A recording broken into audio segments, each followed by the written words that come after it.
Guyana will never leave the Legionnaire.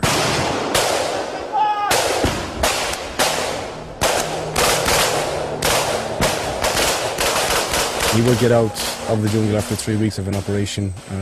He will be a changed man. Just to say that, he will be a very changed man. Contact the goal! Contact the force! Contact the goal!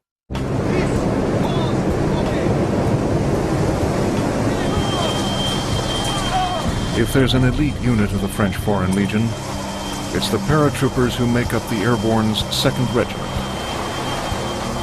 Based on the island of Corsica, just off the coast of southern France. These men are the best the Legion has to offer. Here at Camp Rafale, 1,100 Legionnaires and 60 French officers hone their skills to a fighting edge. Their reward? The top combat assignments in the Legion. There's nobody in the regiment who doesn't jump. Everybody has to jump. If you're a clerk, if you're a cook, doesn't matter what you do, you still jump.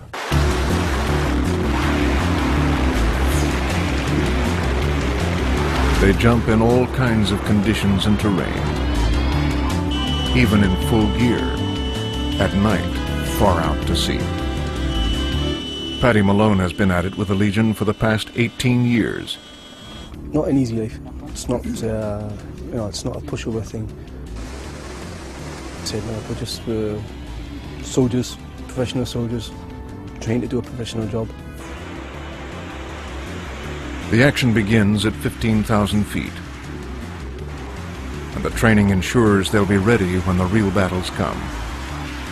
With hundreds of jumps to their credit, they're the masters of free fall. I would compare us to any other parachute regiment in the world. We can keep up with them, no problem. Rapid insertion is the backbone of special operations, like those conducted in the world's war on terror.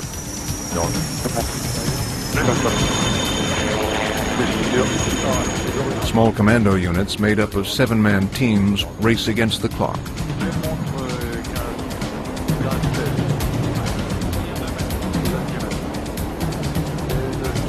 From insertion to extraction, they have only 11 minutes to complete their mission. The key is to be swift, silent, and deadly.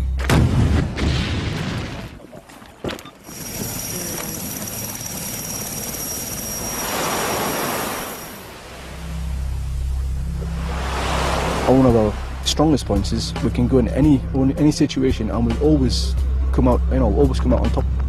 We can adapt to any situation, anything. Or go into the mountains or go on the plains, we don't care.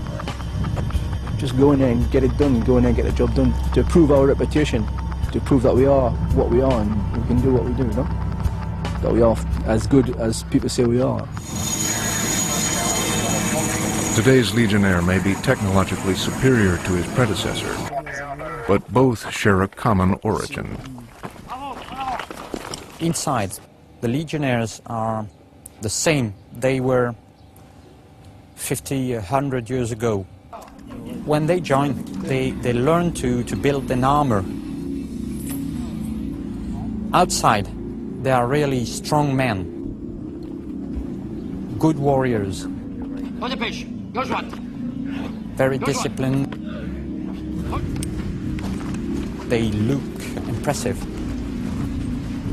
But each of them has a hidden face. No matter their reason for joining, their willingness to face death makes them the perfect soldiers. When he enlists, a Legionnaire puts his fate in his commander's hands. No questions asked. If we get sent somewhere to fight, either we finish it or we stay. Basically, the French army's got no scruples whatsoever to send us to places where you die. Because we're foreigners. Serving under the banner of the United Nations hasn't thrown off their stride. In 1993, we were in Sarajevo. We had to wear the Berry Blue. There was a big discussion, should the Foreign Legion wear a Berry Blue? if you get sent to do that particular job, to fill in that particular task, the colour of the beret doesn't matter. For us, it comes within. What will never change is the way Legionnaires and the Legion see each other. I think the Legion will always remain a home for some people who had troubles in their life and who wants to find something hard to realize themselves. That's what makes the Legion unique. When you've got a bunch of guys that have been lived together for 5 years, they get to know each other, you know? They know when not to push and when to push. When to give a guy a smack on the head, like, you know, and not to do it. And the guys have the ups and downs, you know? It's like a family, you know? After 5 years, a Legionnaire's service ends.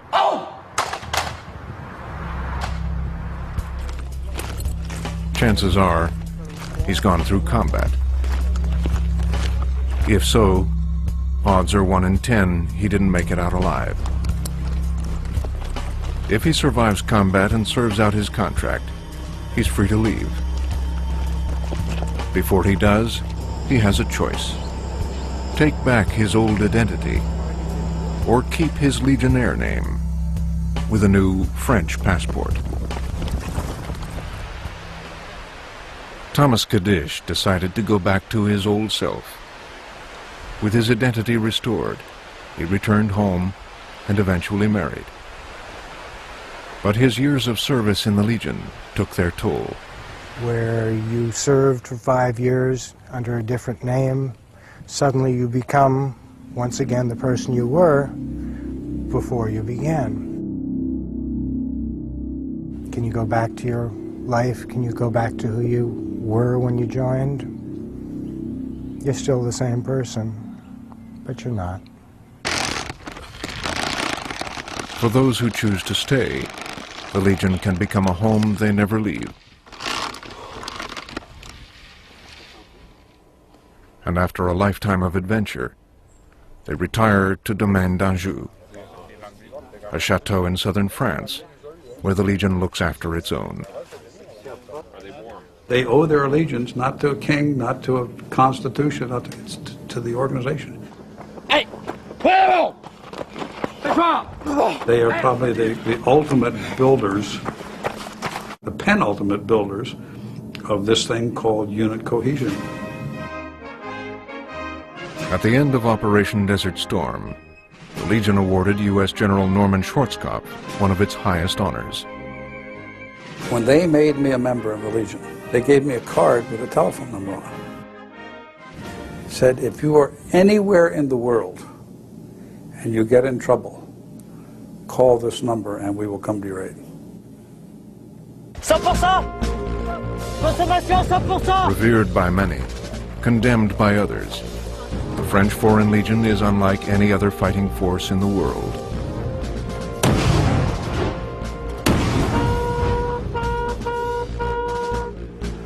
An army within an army. A depository for the world's misfits,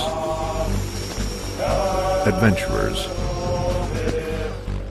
and romantics. Legionnaires live by a code of honor, based on discipline, solidarity, and respect.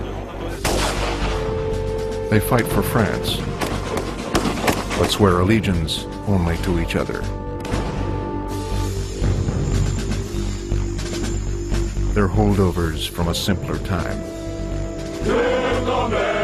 Warriors first, countrymen last, fighting together until the bitter end.